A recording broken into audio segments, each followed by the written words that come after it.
Eo amin'ny taranja tenisy resahantsika eto kosa indray mahakasika ny fiadina ny tompon-takany Afrika na ny CAN valambin'ny folo arivo izay atao atsy Botswana dia nanainga omaly Sarika Radilfe sy Rakotondrambo Miarzo.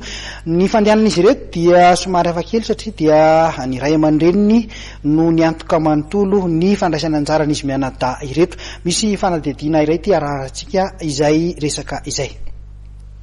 Lasa raharaham-pianakaviana sisa ny fandraisana anjara ny Madagasikara eo amin'ny faninan'ny iraisam-pirenena fa tsy misy idiran'ny fanjakana sy ny federasiona intsony ireo ray aman-dren'ny mpilalao tenisy malagasy izay andeha hiatrika ny fiadina ny tompon-takany Afrika eo amin'ny taranja tenisy. Raha ny mpilalao maromaro no tokony niatrika ty fananana ty tany am-boalohany dia noho ny tsy fisian'ny oentim-manana dia mpilalao mianadahy sisa tavela dia i Miarzo Rakotondrambo sy Sarika Radilfe.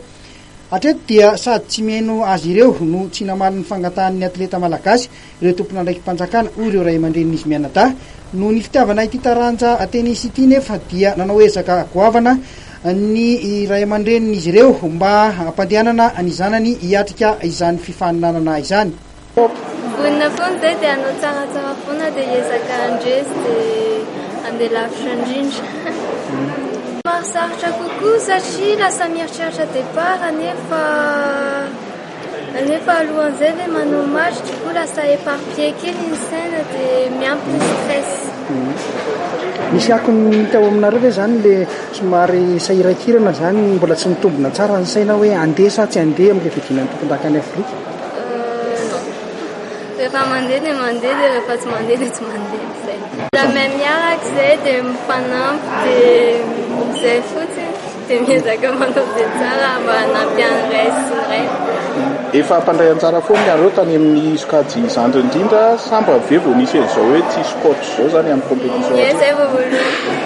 Aloha isaorana ray aman-dreny satria zareo zany nanohana hatramin'izay fa name antso avy amin'ny fanjakana moa dia tsy nisy izay fanampiana izay namena ka ny ray aman-dreny isaorana be dia be. Ao anatin'ilay fananana kosa inona no tokony miarzo ary hoe ao anatin'ilay fiadinan'ny tompon-takany Afrika?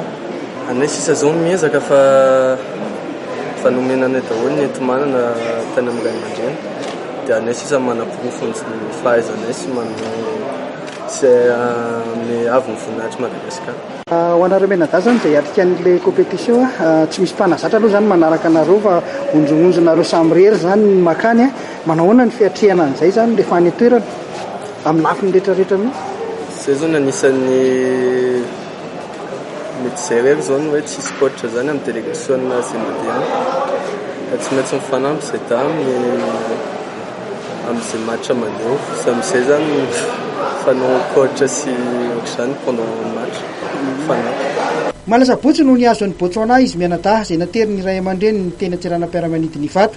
Tsy nisy tamingana federasiona nasolo tena ny ministeran'ny fanatanjahantena na dia iray aza hoy ireto ray aman-dreny ireto fa dia onjoonjonay ray aman-dreny hatrany no nandehanany ny ankizy niazo an'ny Botswana.